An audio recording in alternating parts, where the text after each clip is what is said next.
আপনার দলে ইলিয়াস আলীকে মেরে ধরাশয়ীদের ভাসায় দেওয়া হয়েছে। এরপর যে বলতে হয় ওই আইন দরকার আছে কি নাই, এটা লজ্জা। যেমন গুম, চরম স্পষ্টকাতর বিষয়। এখানে আমরা আপত্তি কোথায়? অর্থাৎ আপনি সেটা চান। শেখ হাসিনা কি কখন বলছিল আমি গুম করব? কখনো বলেন নাই তো, কারণ উনি করছেন। তারপর সেই লাইনে যাচ্ছেন। শেখ হাসিনার যে শক্তি ছিল, এই ডিজিএফআই, এনএসআই, আর্মি, নেভি, যা দরকার, পুলিশ, র্যাব, সবগুলো ব্যবহার করছেন। আর এই ব্যক্তিরা আদিষ্ট হইয়া আওয়ামী লীগ হয়ে এই অনৈতিক কাজগুলি করছে। আমি বিশ্বাস করি গত দুদিন আগে রংপুরের ঘটনায় পুলিশের যে কান্নাকাটিটা দেখলাম আমি সুজনের, আমি কি অপরাধ থেকে আদেশ পালন করছি। আমি মনে করি আগামী পুলিশ অনৈতিক কোনো আদেশ পালন করবে না। আমার দেশের বড় সমস্যা হলো রাজনীতিবিদ, এরা অসৎ, দুর্বৃত্ত পড়া, এদেরকে সোজা করা যায় না। এদের জন্য একটা একাডেমি দরকার রাজনীতিবিদদের। তারা কি করবে, কি বলবে, কিভাবে দেশটাকে নিয়ন্ত্রণ করবে। এদের জন্য আমরা পুরো দেশ বিপদে। এত সুন্দর করে গুছিয়ে নিয়ে আসা হয়েছে গুম নিয়ে, বিচার নিয়ে, বিচার ব্যবস্থা নিয়ে। উনি এখন সব উনি করতে চাচ্ছেন না। কোনো লজ্জা কোথায়? গুম তো হয়েছে দেশে। কোন জায়গায় হইলে ডিজিএফআই এর মতো হেডকোয়ার্টার সেনাবাহিনী ক্যান্টনমেন্ট, যেটা এটা স্পষ্ট কাপড় বেশি জায়গা, এখানে সব জায়গায় যাওয়া হলো, ওই ডিজিএফআই ওই জায়গায় যাওয়া হয় না, কেউ যাইতে পারে না। সেইখানে আপনি আয়নাঘর বানাইছেন। এখন আপনি কি চাচ্ছেন আসলে? আপনি কি এটা ক্যারি ফরওয়ার্ড করবেন, সামনে নিয়ে যাবেন, না ঘৃণার চোখে এটাকে আরো কঠোর আইন করেন? বাট বাতিল করে আপনি, আমি জানি না আপনার সক্ষমতা কতখানি। এটা আমাদের জন্য লজ্জা। আমার আপন আত্মীয় আরেকজন গুম হয়েছে, তাকে আমি কনভিন্স করে আনতে পারি যে মামলা কর, সে বিশ্বাস করে না। আমি এত করে বললাম 22 সালে যে আয়নাগর ডিজিএফআই ভিতরে সবাই দেখছে, প্রধান উপদেষ্টা দেখছে, প্রসিকিউটর দেখছে। এখন সাক্ষী দেওয়ার সময় আইনজীবীরা বলছেন মিথ্যা বলছেন। এই যদি অবস্থা হয়, কিছু বলার নাই।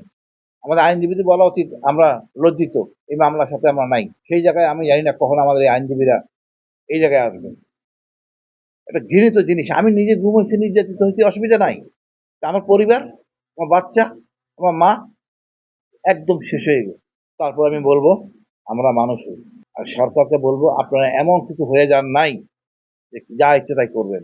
শেখ হাসিনা 7ই জানুয়ারি 24 সালের ক্ষমতায় নেন ওনার ইচ্ছা মতো। তারপর 6 মাস থাকতে পারেন নাই, অনেক কয়েক ঘন্টা বাকি ছিল। আপনারা 2 মাস হয়েছে প্রায়, অনেক দিন যাওয়ার পর শান্তিপূর্ণভাবে গেলে আপনারা যাবেন, না হলে কিন্তু অসন্তোষ সৃষ্টি করে থাকতে পারবেন না। আমাদের ছাত্ররা, জনতা, আমজনতা রক্ত দিয়ে অভ্যস্ত হয়ে গেছে, কোনো পাত্তাই দিচ্ছে না পুলিশের গুলি। আমরা সবাই জানি একটা মারলে একটা মরে আর একটা দাঁড়াইয়া যায়। এটাই বাঙালি, এটাই বাংলাদেশি। আমি বলবো সরকারকে, আপনি শহীদ জিয়ার দলটাকে অপমানিত করবেন না, জনগণের সাথে থাকেন। আপনার কথা অনৈতিক আদেশ কেউ মানবে না।